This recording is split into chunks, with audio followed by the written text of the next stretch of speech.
Hello all of you. मैं Siddharth Rao, assistant professor political science, government NM college Hanumangarh से आप सभी का स्वागत है यूट्यूब चैनल पर। हमारा जो आज का टॉपिक है वो है व्यवहारवाद और उत्तर व्यवहारवाद में अंतर, यानी difference between behaviourism and post behaviourism. इससे पूर्व के वीडियो में हमने ये जाना कि व्यवहारवाद यानी बिहेवियरिज्म क्या है और उत्तर व्यवहारवाद यानी पोस्ट बिहेवियरिज्म क्या है। इन दोनों को हमने अलग अलग समझने की कोशिश की और इस टॉपिक के अंदर हम ये समझेंगे कि इन दोनों में डिफरेंस क्या है। सामान्यतः जब हमने विषय का अध्ययन किया तो हमने पाया कि अध्ययन की दृष्टि से, सहूलियत की दृष्टि से हमने विषय को दो भागों में विभाजित किया, मुख्यतः परंपरागत और आधुनिक दृष्टिकोण, या यूँ कहें कि परंपरागत राजनीति विज्ञान और आधुनिक राजनीति विज्ञान। तो आधुनिक राजनीति विज्ञान जो है पुनः उसके अंदर जो आगामी आने वाले समय पर परिवर्तन देखे गए उनके आधार पर उसका जो प्रारंभिक चरण था उसे व्यवहारवाद कहा गया, और उसमें जो कुछ सुधार हुआ या सुधार देखा गया उसके आधार पर उसके सुधरे हुए अगले चरण को या उसके जो नेक्स्ट कदम है उसका, जिसके अंदर व्यवहारवाद में कुछ सुधार किए गए, उसे उत्तर व्यवहारवाद कहा गया। यद्यपि अपनी उत्पत्ति की दृष्टि से व्यवहारवाद और उत्तर व्यवहारवाद दोनों ही आधुनिक राजनीति विज्ञान से संबंधित हैं और दोनों ही अमेरिकी राजनीति वैज्ञानिकों की देन है। कुछ विद्वानों ने उत्तर व्यवहारवाद को व्यवहारवाद के प्रति उत्पन्न असंतोष के विरुद्ध एक तीव्र बौद्धिक प्रतिक्रिया बताया है, जबकि अनेक उत्तर व्यवहारवादियों का यह मानना है कि उत्तर व्यवहारवाद जो है व्यवहारवाद में एक महत्वपूर्ण सुधार है। यद्यपि जो प्रतिक्रिया की बात है या जो विरोध की बात है, यह सामान्यतः अधिकांश जो विद्वान है उसको स्वीकार नहीं करते। हाँ, व्यवहारवाद जो है वो एक आधुनिक राजनीति विज्ञान का जो प्रथम चरण था वो निश्चित रूप से परंपरावाद का एक प्रतिक्रिया और एक विरोध स्वरूप उस आया था, लेकिन उत्तर व्यवहारवाद के अंदर वो विरोध देखने को नहीं मिलता व्यवहारवाद के प्रति। यानी परंपरागत राजनीति विज्ञान के विरोध के स्वरूप आधुनिक राजनीति विज्ञान का प्रथम चरण यानी व्यवहारवाद आया, लेकिन इसका जो अगला चरण था उत्तर व्यवहारवाद के रूप में, वो विरोध के रूप में नहीं बल्कि व्यवहारवाद में सुधार के रूप में हम उसे देख सकते हैं। इसे हम सुधार इसलिए कह सकते हैं क्योंकि अधिकांश ऐसे विद्वान जिन्होंने उत्तर व्यवहारवाद का विकास किया वो स्वयं प्रारंभ में व्यवहारवादी थे। इसलिए इन दोनों दृष्टिकोणों के बीच पर्याप्त घनिष्ठता और हमें समानता दिखाई देती है, लेकिन इस प्रकार की जो घनिष्ठता है और समानता है उसकी तुलना में इन दोनों के बीच में जो पाए जाने वाले अंतर हैं वो अधिक आधारभूत हैं, क्योंकि उसी आधारभूत अंतर के कारण व्यवहारवाद से आगे बढ़कर उत्तर व्यवहारवाद का जन्म हुआ, या यूँ कहें कि विकास हुआ। यद्यपि दोनों ही चरण, ये बात बड़ी महत्वपूर्ण है कि दोनों ही चरण, चाहे व्यवहारवाद हो उत्तर व्यवहारवाद हो, दोनों ही चरण आधुनिक राजनीति विज्ञान के ही हिस्से माने जाते हैं। लेकिन इनमें जो मुख्यतः अंतर है वो गौर किए जाने लायक है।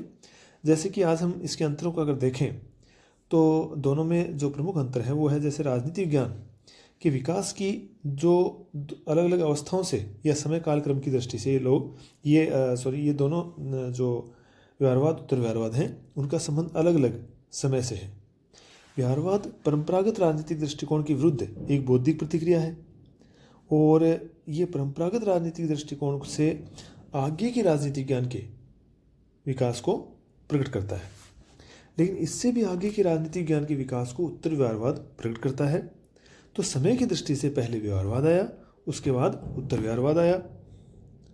व्यवहारवाद परंपरावाद की एक प्रतिक्रिया और विरोध था, जबकि उत्तर व्यवहारवाद व्यवहारवाद के अंदर केवल एक सुधार के रूप में हम उसे देख सकते हैं। इस प्रकार व्यवहारवाद और उत्तर व्यवहारवाद आधुनिक राजनीति विज्ञान के विकास के ही दो भिन्न भिन्न अवस्थाओं को प्रकट करते हैं, और व्यवहारवाद की तुलना में उत्तर व्यवहारवाद राजनीति विज्ञान की अधिक एक विकसित अवस्था हम मान सकते हैं। अब दूसरी बात या दूसरा जो महत्वपूर्ण अंतर है वो है दोनों ही धारणाओं की प्रकृति यानी नेचर में अंतर है। वो इस प्रकार है कि व्यवहारवाद का जो जन्म है वो परंपरागत राजनीतिक दृष्टिकोण के विरोध में हुआ, यानी कि इसमें कहीं ना कहीं नकारात्मकता है, निगेटिविटी है, किंतु स्वयं जो व्यवहारवाद है वो किसी वास्तविक सिद्धांत को जन्म देने में असफल रहा और वो जिस चीज़ को या जिस आधारों को लेकर आए थे उसमें वो लोग सफल नहीं हो पाए। तो इस प्रकार व्यवहारवाद की जो मूल प्रकृति है वो रचनात्मक नहीं कही जा सकती, किंतु उत्तर व्यवहारवाद अपनी प्रकृति से ही रचनात्मक है, क्योंकि उसका जन्म ही सुधार के लिए हुआ, समस्याओं के समाधान के लिए हुआ। उत्तर व्यवहारवाद ने व्यवहारवाद का केवल विरोध ही नहीं किया, अपितु उसमें कुछ नया उसके अंदर शामिल किया है, उसके अंदर नया कुछ जोड़ा है, उसमें नया कुछ सुधार किया है। उत्तर व्यवहारवादियों ने परंपरागत दृष्टिकोण से मूल्य की अवधारणा और व्यवहारवाद से तथ्य की अवधारणा, यानी दोनों से ही उन्होंने कुछ ना कुछ लिया। परंपरावादियों से उन्होंने मूल्य के महत्व को समझा और व्यवहारवादियों से उन्होंने तथ्य के महत्व को समझा। इस तरीके से दोनों से ही उन्होंने कुछ ना कुछ लिया और उसके अंदर सुधार किया। इस तरह उत्तर व्यवहारवाद की जो प्रकृति है वो रचनात्मक है और समन्वयवादी है, जबकि व्यवहारवाद अपनी प्रकृति से निगेटिव है और रचनात्मक नहीं है। अब जो तीसरा महत्वपूर्ण अंतर है वो ये है कि राजनीति विज्ञान के अंदर मूल्य की दृष्टि से बड़ा अंतर है। मूल्यों को अगर देखें, यानी मूल्यों की दृष्टि से इन दोनों में अंतर करें, तो व्यवहारवाद पूर्णतः मूल्य निरपेक्ष हो जाना चाहता है। मूल्यों से वो दूर भागता है। मूल्यों को देखते ही वो ऐसा लगता है उन व्यवहारवादियों को जैसे यदि हम मूल्यों को ध्यान में रखकर अध्ययन करेंगे तो हमारे जो निष्कर्ष हैं वो सटीक नहीं होंगे, वो साइंटिफिक नहीं होंगे, वो विज्ञान की दृष्टि से सही नहीं होंगे। इसलिए वो मूल्यों से दूर जाते हैं और वो मूल्य निरपेक्ष अध्ययन करते हैं। वो राजनीतिक व्यवहार के अंदर इस बात को स्वीकार नहीं करते कि हम प्रभावित होंगे किसी मूल्यों से, जबकि उत्तर व्यवहारवादियों ने उन मूल्यों का सम्मान किया है और ये माना है कि राजनीतिक व्यवहार पूर्णतः निरपेक्ष रूप से बिल्कुल मूल्यों से दूर जाकर के उनसे बिना प्रभावित हुए अध्ययन किया जाना संभव नहीं है। उन्होंने मूल्यों को भी स्वीकार किया है और तथ्यों के महत्व को भी स्वीकार किया है। तो इस दृष्टि से एक पूर्णतः मूल्यों से निरपेक्ष है, जबकि दूसरा मूल्यों को महत्व देता है। इसी तरह एक बड़ा ही महत्वपूर्ण अंतर है, वो है प्रासंगिकता के संदर्भ में। व्यवहारवादियों ने इस बात पर कभी ध्यान नहीं दिया कि जो अध्ययन वो कर रहे हैं, जो सिद्धांत वो बना रहे हैं, जो निष्कर्ष वो निकाल रहे हैं, वो समय के अनुसार प्रासंगिक होंगे या नहीं होंगे, वर्तमान समय की समस्याओं का समाधान वो प्रस्तुत कर पाएंगे या नहीं कर पाएंगे। क्योंकि प्रथम विश्व युद्ध के बाद जो परिस्थितियाँ, जो समस्याएं विश्व में पैदा हुई, उसके लिए वो उस समय के अनुसार अपने आप की प्रासंगिकता को सिद्ध नहीं कर पाए। तो ये एक बड़ा महत्वपूर्ण अंतर है। व्यवहारवाद ने अपने युग के संदर्भ में वो अप्रासंगिक सिद्ध हुए, किंतु उत्तर व्यवहारवाद अपने युग के संदर्भ में प्रासंगिकता के गुण से संपन्न था। डेविड स्टर्न की बात करें तो डेविड स्टर्न के अनुसार उत्तर व्यवहारवाद प्रासंगिकता के सिद्धांत को सबसे महत्वपूर्ण मानता है, जबकि व्यवहारवाद ने उसकी उपेक्षा कर दी थी। इसीलिए उत्तर व्यवहारवादियों ने दो नारे भी दिए थे, वो थे कर्म और प्रासंगिकता के संबंध में, यानी अध्ययन को प्रासंगिक होना ही चाहिए। प्रासंगिकता के सिद्धांत के संदर्भ में अगर बात करें तो दोनों धारणाओं में इसके स्पष्ट है अंतर हमें देखने को मिलते हैं। व्यवहारवादियों ने हमेशा ये बात कही कि सार से पहले तकनीक होनी चाहिए, यानी सार यानी प्रासंगिकता, यानी कोई भी अध्ययन प्रासंगिक हो या ना हो, तकनीकों का हमेशा ध्यान रखा जाए। और यही आगे जाकर के उनके लिए एक बड़ी समस्या बनी और जिसके कारण से उस व्यवहारवाद के अंदर सुधार करना पड़ा और उत्तर व्यवहारवाद का जन्म हुआ। लेकिन उत्तर व्यवहारवादियों ने हमेशा इस बात का ध्यान रखा कि इस आधार के कारण जो नुकसान हुआ, यानी सार से पहले तकनीक को जो महत्व दिया उसके कारण नुकसान हुआ, वो समय के साथ नहीं चल पाए। इसलिए उत्तर व्यवहारवादियों ने इसकी बजाय, यानी सार से पहले तकनीक की बजाय इस बात को महत्व दिया कि तकनीक से पहले सार, यानी साइंटिफिक मेथड से पहले अध्ययन को प्रासंगिकता की कसौटी पर कसा जाए। तो ये इन दोनों में बड़ा महत्वपूर्ण अंतर था।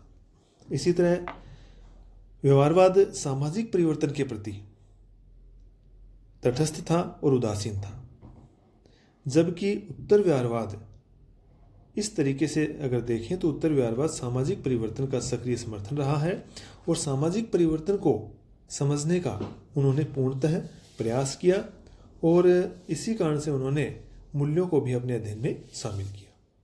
इसी तरह व्यवहारवादियों ने मूल्य निरपेक्ष ज्ञान की अवधारणा को स्वीकार किया, जबकि उत्तर व्यवहारवादियों ने मूल्य सापेक्ष ज्ञान की अवधारणा में विश्वास किया। तो ये 5-7 बड़े ही महत्वपूर्ण अंतर हैं व्यवहारवाद और उत्तर व्यवहारवाद में। इनके अतिरिक्त भी जैसे अगर हम देखें तो व्यवहारवादियों ने पॉलिटिकल साइंस के जो विकास है एक मनन विज्ञान के रूप में किया, जबकि उत्तर व्यवहारवादियों ने राजनीति विज्ञान को मनन विज्ञान यानी कंटेम्पटिव जो साइंस है उसके स्थान के साथ साथ कार्य विज्ञान यानी एक्शन साइंस भी माना है। तो वस्तुतः वे इसे मनन विज्ञान की तुलना में कार्य विज्ञान ही अधिक मानते हैं, जैसे कि उनके 2 नारे थे, एक्शन एंड रिलीवेंस। इसी तरह उत्तर व्यवहारवादियों ने व्यवसायों के राजनीतिकरण, ये एक नई बात उन्होंने बताई, इस बात पर उन्होंने बल दिया कि व्यवसायों का राजनीतिकरण किया जाना चाहिए, जबकि व्यवहारवादी इस बात को लेकर पूर्णतः उदासीन थे। तो इस तरीके से हम देखते हैं कि इन दोनों के अंदर कुछ महत्वपूर्ण परिवर्तन थे और इसीलिए इन दोनों ही धारणाओं को इनका अध्ययन अलग अलग किया जाता है। वर्तमान काल में व्यवहारिक स्तर पर व्यवहारवाद और उत्तर व्यवहारवाद इन दोनों में परस्पर विरोध की स्थिति अब लगभग समाप्त हो चुकी है और